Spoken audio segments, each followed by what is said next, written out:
Le silence est le pouvoir. Ce n'est pas une absence, ce n'est pas une faiblesse. C'est la réponse la plus percutante dans un monde qui dépend du bruit pour se sentir vivant. Lorsque tu décides de te taire, tu ne perds pas, tu prends le contrôle. Parce que pendant que les autres dépensent de l'énergie à crier, à justifier ou à manipuler, tu élèves un mur invisible que personne ne peut traverser, celui de ton calme et de ton détachement. Pendant trop longtemps, tu as donné plus que tu ne devais. Tu courais après l'attention, la reconnaissance, la validation. Mais ce jeu laisse toujours la même trace, le vide. Et voilà la leçon que peu comprennent. Il ne s'agit pas d'insister. Il s'agit de se retirer avec dignité, de montrer que tu n'as pas besoin d'être accepté par quiconque pour confirmer ta valeur. Le silence dévoile des réalités. Il expose celui qui se nourrissait de ta présence, car soudainement, ton absence pèse plus que n'importe quel mot. Et le détachement ne signifie pas froideur, il signifie respect de soi, il signifie liberté. Lorsque tu lâches ce qui ne te valorise pas, ce qui n'ajoute rien, ce qui te tire vers le bas, tu te rends à toi-même la force que tu avais offerte. Cette vidéo ne cherche pas à te consoler avec de jolis mots. Elle cherche à éveiller en toi la certitude que le calme, la tranquillité et le détachement sont des armes beaucoup plus mortelles que la discussion, la supplication ou la dépendance. Reste jusqu'à la fin, car ce que tu vas entendre sont 8 leçons que tu peux appliquer dès aujourd'hui pour arrêter de poursuivre ce qui ne vaut pas la peine et commencer à vivre avec le pouvoir de celui qui n'a plus besoin de prouver quoi que ce soit. 1. Affirme ta valeur sans dépendre de personne. La valeur personnelle est comme une flamme interne. Si tu l'allumes avec le vent de l'approbation externe, tôt ou tard, elle s'éteindra, car ce vent change de direction sans prévenir. Mais si tu l'allumes avec ton propre feu, elle sera inébranlable. Dans les relations humaines, qu'elles soient romantiques, sociales ou professionnelles, le piège le plus courant est de croire que tu as besoin de la validation des autres pour confirmer qui tu es. Tu attends un « tu comptes pour moi », un « je te reconnais », un « j'ai besoin de toi » pour te sentir complet, et c'est la chaîne la plus dangereuse, car elle te rend dépendant de quelque chose que tu ne contrôles pas. La première étape est de comprendre que personne n'est obligé de voir ta valeur, mais toi, tu es obligé de la reconnaître. Si tu vis en cherchant le regard de l'autre, tu tomberas dans le désespoir de donner trop, d'essayer de plaire, de te modeler pour t'intégrer. Et la conséquence est simple. Tu te perds. Affirmer ta valeur sans dépendre de personne signifie que tu n'acceptes pas les miettes de reconnaissance, que tu ne donnes pas ta dignité pour être accepté, que tu ne mendies pas l'attention comme si c'était de la nourriture. C'est vivre avec la certitude que ta présence a déjà du poids, même si d'autres choisissent de ne pas le voir. Comment éviter de tomber dans la dépendance? Commence par observer tes comportements quotidiens. Demande-toi, combien de fois dis-tu oui quand tu veux dire non? Combien de fois te tais-tu pour ne pas déranger? Combien de fois changes-tu ta façon d'être pour ne pas être rejeté? Chaque fois que tu le fais, tu donnes une partie de ta valeur à l'approbation externe. Une façon pratique de briser ce cycle est d'établir des limites claires. Dis non fermement, même quand tu as peur de perdre quelqu'un. Ce non est une déclaration de ta valeur, car cela signifie que tu préfères perdre un lien plutôt que de te perdre toi-même. Un autre conseil puissant est d'arrêter de mesurer ton importance par l'attention que tu reçois. Si quelqu'un met du temps à répondre, si quelqu'un ne reconnaît pas ton effort, si quelqu'un ne te donne pas la validation que tu espérais, ne le prends pas comme un jugement de ta valeur. Son silence ou son indifférence parle d'eux, pas de toi. Entraîne ton esprit à ne pas réagir avec anxiété. Chaque fois que tu ressens l'urgence de chercher reconnaissance, rappelle-toi cette règle. Ce qui ne dépend pas de toi ne doit pas gouverner ta paix. Pratique aussi le détachement émotionnel dans tes réussites. Célèbre tes victoires en silence, reconnais ton effort devant le miroir, écris dans un journal tes progrès, sans attendre d'applaudissements. Quand tu t'habitues à te valider, la dépendance se brise. Et quand quelqu'un essaie de minimiser ce que tu es, il n'y aura plus d'effet. parce que ton feu ne dépend pas de son air. La vérité est dure mais libératrice. Celui qui ne s'affirme pas lui-même finira toujours par être affirmé ou détruit par les autres. Affirmer ta valeur sans dépendre de personne signifie marcher la tête haute, non pas pour prouver que tu es meilleur, mais pour te rappeler que tu es suffisant. Si tu apprends cela, ton silence sera plus fort que n'importe quel discours et ta présence parlera plus que n'importe quel cri. 2.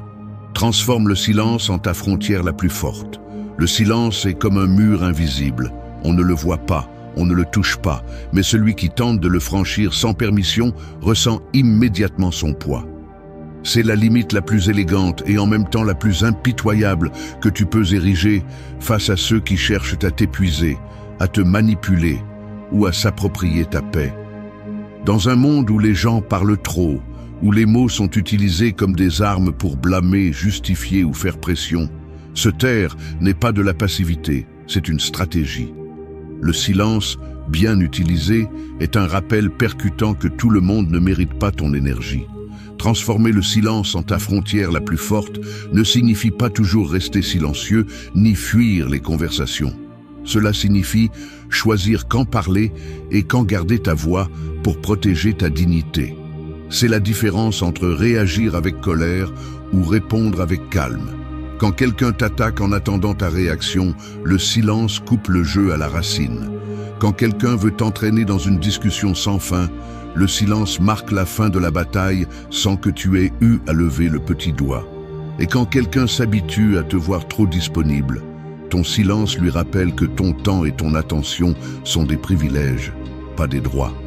Comment peux-tu appliquer cette leçon dans ta vie quotidienne? Commence par identifier les moments où ton impulsion est de répondre immédiatement. Si quelqu'un t'offense, respire avant de parler. Si quelqu'un cherche à te provoquer, arrête-toi avant de réagir. Entraîne le muscle de la pause.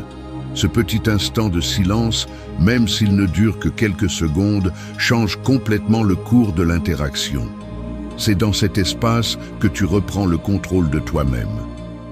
Une autre pratique utile est d'utiliser le silence comme limite face à ceux qui ne valorisent pas ta présence. Si quelqu'un ne s'approche que lorsqu'il a besoin de quelque chose, apprends à te retirer sans explication. Tu n'as pas toujours à donner des raisons de ton absence.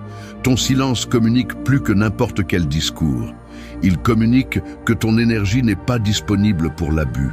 Il est également essentiel d'apprendre à ne pas répondre à chaque message immédiatement.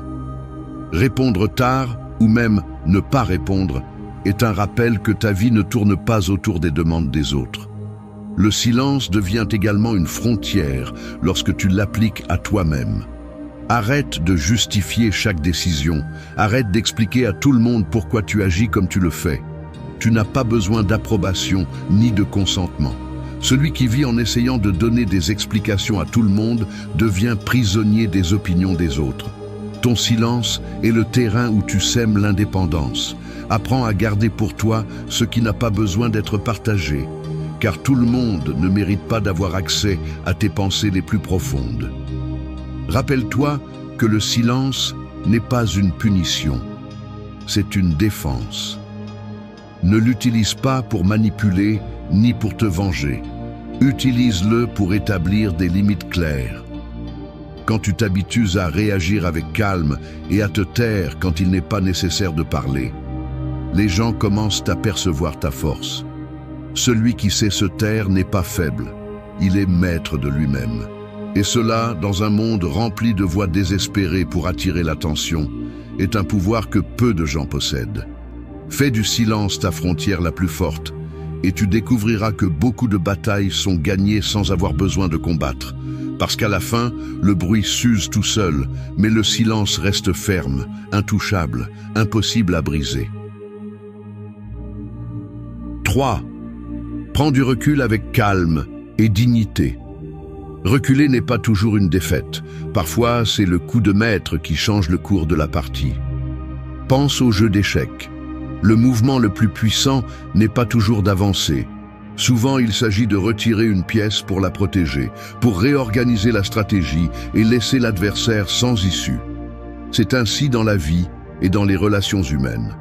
Faire un pas en arrière ne signifie pas se rendre, cela signifie choisir ta paix avant une confrontation inutile, ta dignité avant le désespoir de gagner une dispute.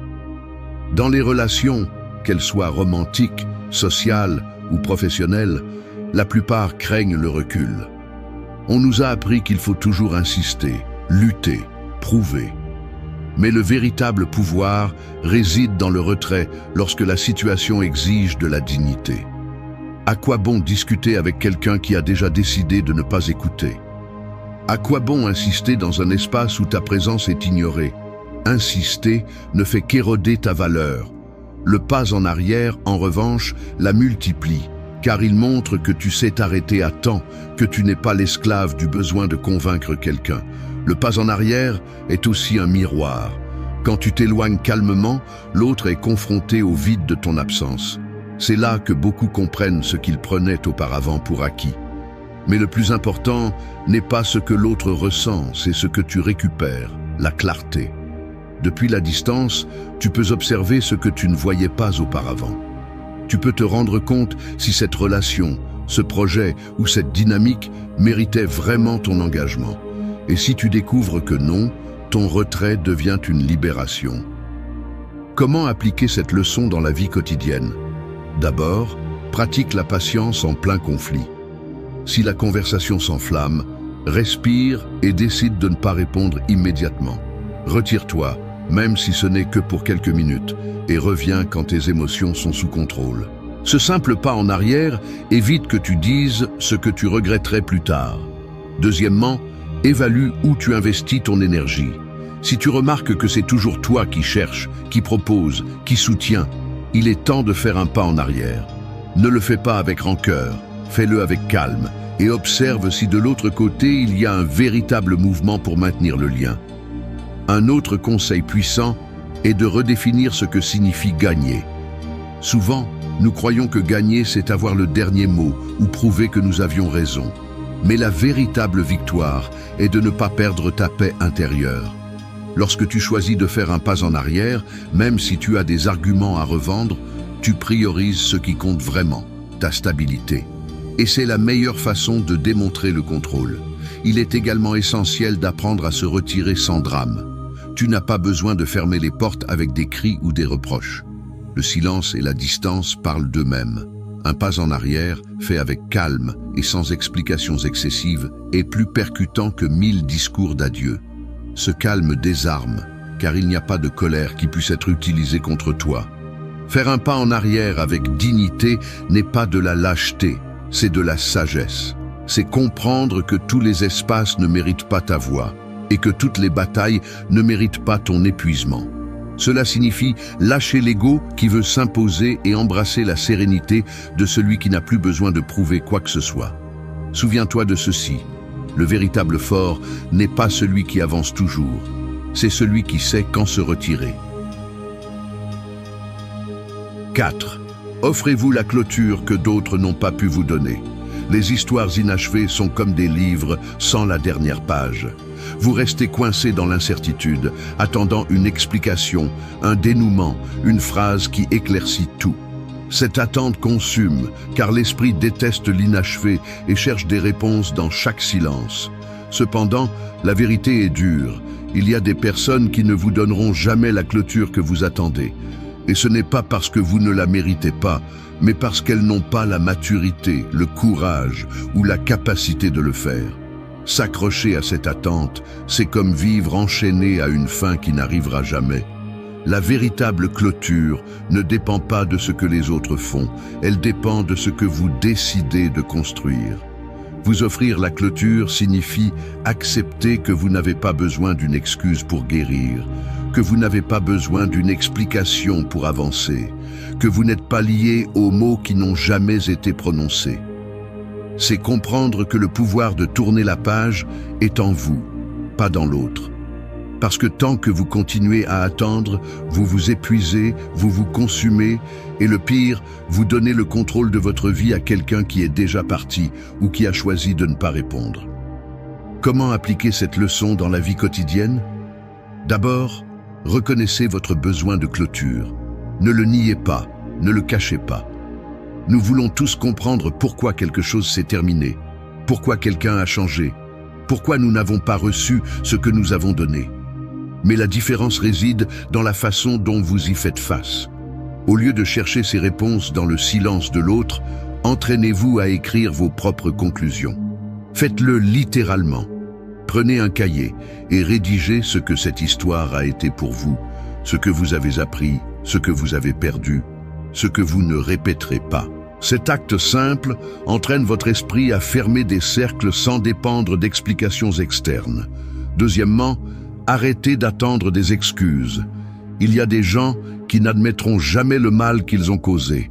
Si vous restez coincé dans cette attente, vous vivez empoisonné par la frustration. Vous offrir la clôture, c'est vous dire à vous-même « Je n'ai pas besoin de ton pardon pour lâcher ce que tu m'as fait, parce que ma vie ne peut pas rester liée à ton silence. » Cela ne signifie pas justifier, cela signifie libérer. Un autre conseil pratique est de transformer la blessure en apprentissage. Si vous n'avez pas obtenu de réponse, alors la clôture est dans ce que cette expérience vous a laissé. Demandez-vous quel modèle vous avez vu, quels signaux vous avez ignorés, quelle force vous avez découverte au milieu de la douleur. Cette réflexion transforme l'inachevé en leçon. Et quand quelque chose se transforme en apprentissage, il cesse d'être un poids mort et devient un élan. Il est également essentiel de prendre soin du langage interne. Évitez des phrases comme « si seulement il m'avait dit » ou « quand il m'expliquera, je comprendrai ». Chaque fois que vous y pensez, vous donnez du pouvoir. Changez-le pour des affirmations comme « je n'ai pas besoin qu'on m'explique pour continuer » ou « je construis la clarté ». L'esprit s'entraîne avec ce que vous répétez. Et si vous apprenez à vous affirmer à partir de là, le vide cesse d'avoir le contrôle sur vous. Vous offrir la clôture ne signifie pas effacer ce que vous avez vécu, mais lui donner une place dans votre histoire sans qu'il ne définisse votre présent. C'est comme fermer une porte. Vous ne détruisez pas la maison, vous choisissez simplement de ne plus vivre dans cette pièce. C'est un acte de respect envers vous-même, une déclaration d'indépendance émotionnelle.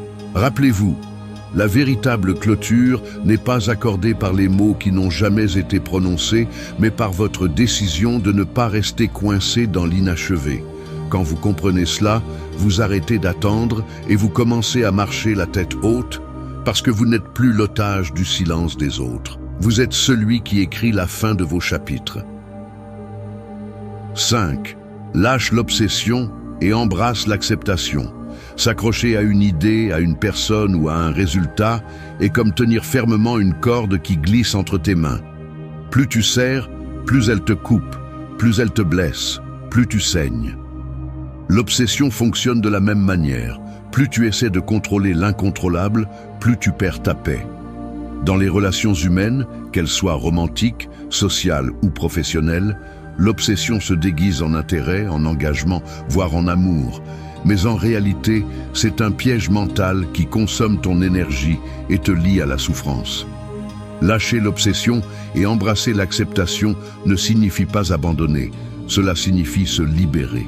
Cela signifie reconnaître que tu n'as pas de pouvoir sur la volonté des autres, sur leurs sentiments, sur leurs décisions. Cela signifie comprendre qu'il y a des choses que, aussi fort que tu le souhaites, ne seront jamais entre tes mains. Et l'obsession est précisément cette tentative désespérée de contrôler ce qui appartient au domaine de l'incertain. Accepter, en revanche, c'est choisir le calme face à ce qui ne dépend pas de toi. Comment peux-tu pratiquer cela dans ta vie quotidienne? Commence par identifier tes pensées répétitives. L'obsession se nourrit de la répétition mentale.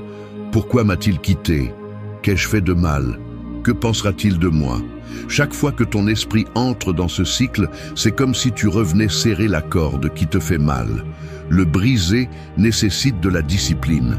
Une stratégie pratique est de t'arrêter et de te dire « Cela ne me donne pas de réponse. Cela ne fait que me voler de l'énergie. » Nommer l'obsession est le premier pas pour la neutraliser. Un autre conseil puissant est de rediriger ton attention. L'obsession t'enferme en un seul point, comme s'il n'y avait rien d'autre dans le monde. C'est pourquoi il est vital de t'obliger à élargir ton focus. Fais de l'exercice, apprends quelque chose de nouveau, discute avec des personnes différentes. Ton cerveau a besoin de stimuli qui brisent la boucle. Au début, cela sera difficile, car l'obsession voudra te ramener en arrière. Mais avec de la constance, tu découvriras que tu peux prendre de la distance. Il est également important d'apprendre à lâcher la nécessité de réponses parfaites. Souvent, l'obsession naît du désir de tout comprendre dans le détail, de ne pas accepter que certaines choses n'ont tout simplement pas d'explication logique. Le détachement sain consiste à accepter que la vie ne te dira pas toujours pourquoi. L'acceptation, c'est regarder la blessure et dire « Je n'ai pas besoin de réponse pour continuer, j'ai besoin d'avancer même si je ne les ai pas ». La pratique de la gratitude est un autre outil efficace. Lorsque tu remercies pour ce que tu as ici et maintenant, ton esprit s'entraîne à lâcher ce qui manque. Prends l'habitude d'écrire chaque jour 3 choses pour lesquelles tu te sens reconnaissant. Elles peuvent être simples, ta santé, une conversation sincère, du temps pour toi. Cet exercice coupe l'obsession, car il te ramène au présent au lieu de te perdre dans ce que tu ne peux pas contrôler. Lâcher l'obsession implique également de changer le langage interne. Évite des phrases comme « je ne peux pas vivre sans cela » ou « j'en ai besoin pour me sentir bien ». Chaque mot que tu dis façonne ta perception. Remplace-les par des affirmations comme « je peux continuer » ou « mon bien-être dépend de moi ». Ces phrases, répétées avec discipline, reprogramment ton esprit pour lâcher avec fermeté. Accepter n'est pas se résigner, c'est se renforcer. C'est comme arrêter de lutter contre le courant d'une rivière et apprendre à y flotter.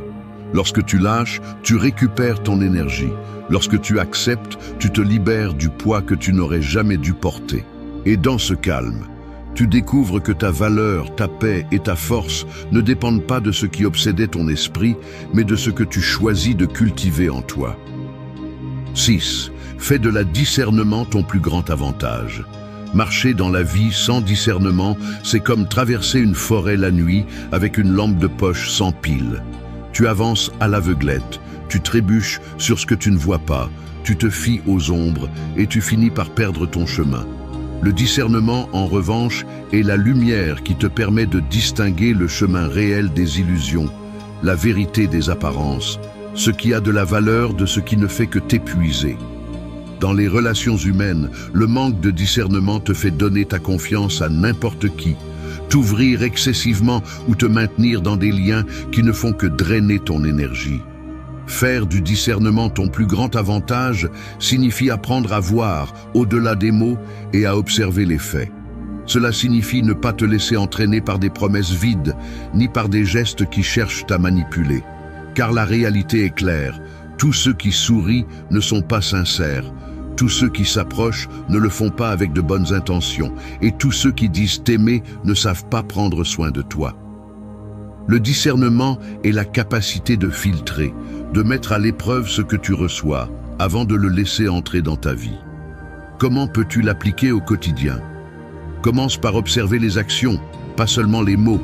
Si quelqu'un promet d'être là, mais disparaît quand tu en as le plus besoin, tu as déjà ta réponse.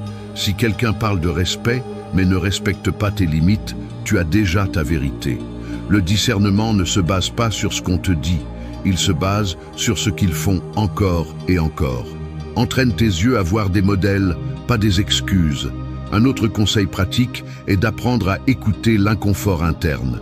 Souvent, ton intuition te prévient déjà que quelque chose ne va pas, mais tu choisis de l'ignorer par peur de perdre cette personne ou cette opportunité.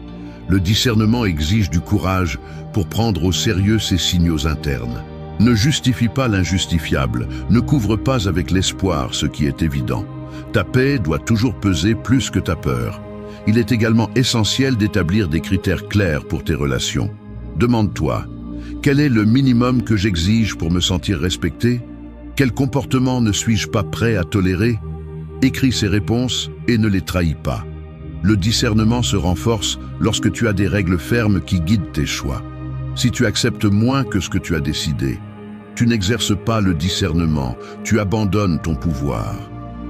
Le discernement n'est pas une méfiance absolue, c'est de l'intelligence émotionnelle. C'est donner de l'espace, mais sans donner ta vie au premier venu. C'est écouter, mais sans avaler chaque mot. C'est t'ouvrir, mais avec des filtres. Et surtout, c'est comprendre que tout le monde ne mérite pas la même proximité. Il y a des personnes qui peuvent être dans ta vie sans entrer dans ton intimité, et d'autres qui ne méritent même pas une seconde de ton attention.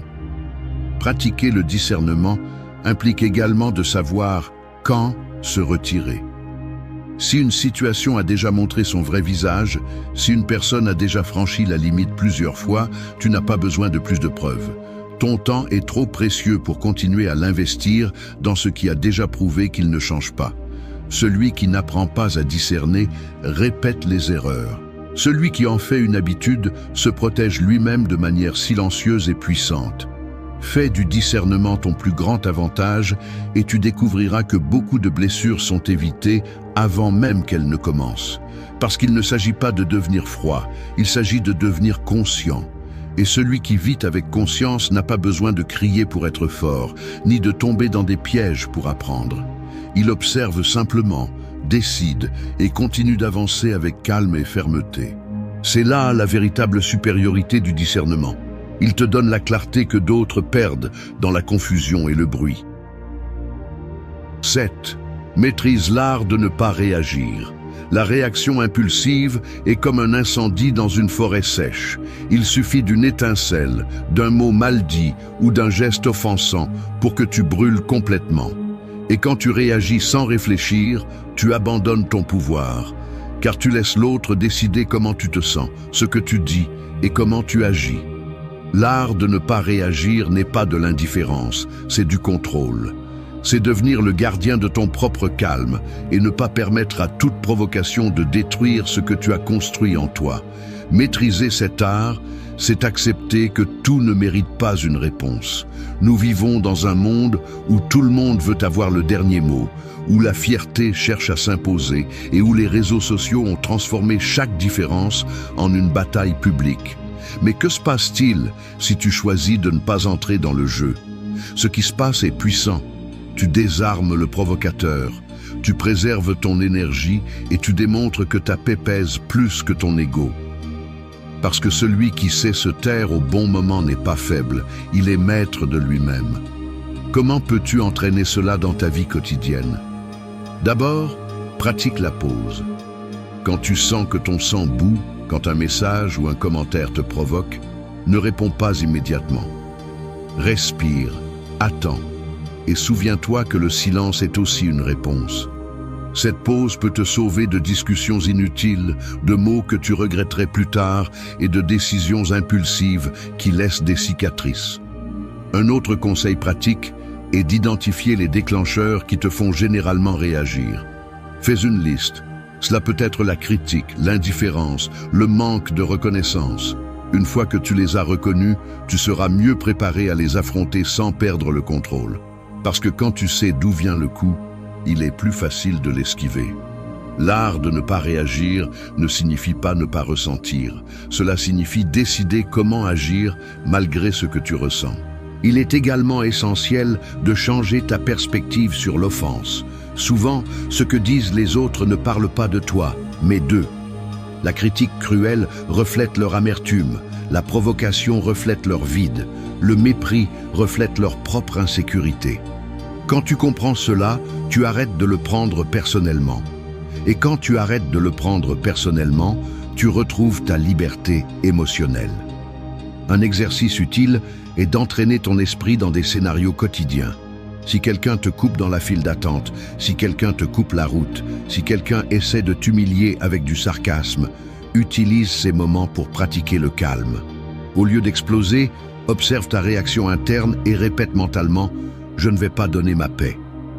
Transformer ces situations mineures en entraînement renforce ton autocontrôle pour des moments plus importants. Rappelle-toi aussi que ne pas réagir ne signifie pas permettre des abus. Cela signifie que tu choisis de répondre à partir de la stratégie, pas de l'impulsion. Si quelqu'un franchit tes limites, tu peux parler, mais fais-le avec fermeté et calme, pas avec colère. Cela a beaucoup plus de poids que de crier. Celui qui perd le contrôle perd de l'autorité. Celui qui reste calme la multiplie. Maîtriser l'art de ne pas réagir est une forme de liberté. C'est cesser d'être la marionnette des provocations des autres et devenir maître de tes mouvements. C'est montrer que ta force ne réside pas dans le bruit, mais dans le calme qui désarme. Parce qu'au final, la véritable victoire n'est pas de gagner chaque bataille, mais d'éviter d'être entraîné dans des guerres qui ne valent jamais la peine. 8. Vis selon tes propres règles, pas celles des autres. La vie est comme un échiquier où tout le monde veut bouger tes pièces. La famille te dit ce que tu devrais faire, les amis donnent leur avis sur comment tu devrais vivre, la société impose des normes de succès et même des inconnus sur les réseaux sociaux prétendent dicter ta valeur. Si tu n'as pas tes propres règles, tu finis par jouer avec les pions des autres, avançant dans un jeu qui n'a jamais été le tien. Vivre selon tes propres règles, c'est décider que ta vie ne sera pas définie par les attentes des autres, mais par la clarté de tes principes et la fermeté de ta volonté.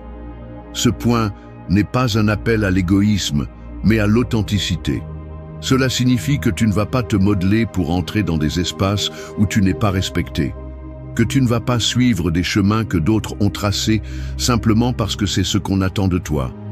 Cela signifie que tu choisis une norme interne et que tu la défends, même si cela dérange ceux qui aimeraient te contrôler.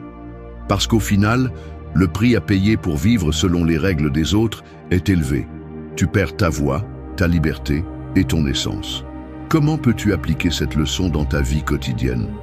Commence par définir tes règles internes. N'attends pas que la vie le fasse pour toi. Fais une liste claire des valeurs qui guideront tes décisions. Respect de soi, discipline, authenticité, honnêteté. Écris-les et garde-les à l'esprit. Chaque fois que tu fais face à une décision difficile, compare-la à cette liste. Si elle correspond à tes valeurs, avance. Sinon, rejette-la sans culpabilité. Cette clarté empêche qu'on te manipule ou que tu tombes dans des chemins qui ne sont pas les tiens.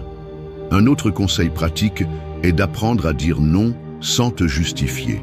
Souvent, tu te perds dans des excuses pour ne pas décevoir les autres, mais la vérité est simple, tu n'as pas à donner des explications pour chaque décision.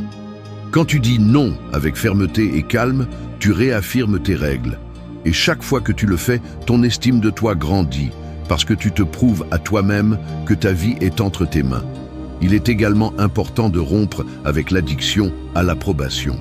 Si tu vis en attendant que tout le monde valide tes choix, tu n'auras jamais tes propres règles. Fais l'exercice de prendre de petites décisions sans demander l'avis de personne. Choisis tes vêtements, organise ton temps, définis tes objectifs sans chercher l'approbation externe. Cette pratique quotidienne entraîne ton esprit à faire confiance à ton jugement et peu à peu te libère du besoin d'être accepté. Le prix à payer pour vivre selon les règles des autres n'est pas seulement de te perdre, c'est aussi de porter des culpabilités qui ne te reviennent pas. C'est pourquoi une autre étape fondamentale est de remettre en question chaque attente qu'on t'impose. Demande-toi, est-ce que cela me rapproche de ce que je veux ou est-ce que cela me lie simplement à ce que les autres attendent? Lorsque la réponse ne correspond pas à ton essence, c'est le signe que tu dois lâcher prise. Tu n'es pas venu dans ce monde pour remplir des scénarios écrits par d'autres, tu es venu pour écrire le tien. Vivre selon tes propres règles ne signifie pas te fermer à l'apprentissage ou arrêter d'écouter les conseils. Cela signifie que tu filtres ce que tu reçois et que tu choisis ce qui correspond à ta vision. Écouter est sage, obéir aveuglément est dangereux. Celui qui apprend à discerner ce qui apporte et à écarter ce qui est superflu devient inarrêtable, parce que chaque décision naît de la conviction et non de la pression. Souviens-toi de ceci, vivre selon tes propres règles est un acte de respect envers toi-même. C'est dire au monde que tu n'as pas besoin de permission pour être qui tu es, que tu ne vas pas donner ta paix pour répondre aux attentes des autres, que ton chemin se trace de l'intérieur. Cette fermeté dérange certains, mais inspire beaucoup. Et le plus important, elle te donne la liberté de regarder ta vie avec fierté, sachant que chaque pas que tu as fait, tu l'as choisi, non pas parce que quelqu'un d'autre l'a dicté. Merci d'être resté jusqu'à la fin de la vidéo. Si vous avez tout vu, commentez « Je suis stoïcien » comme notre signe secret, indiquant que vous êtes un véritable apprenant du stoïcisme.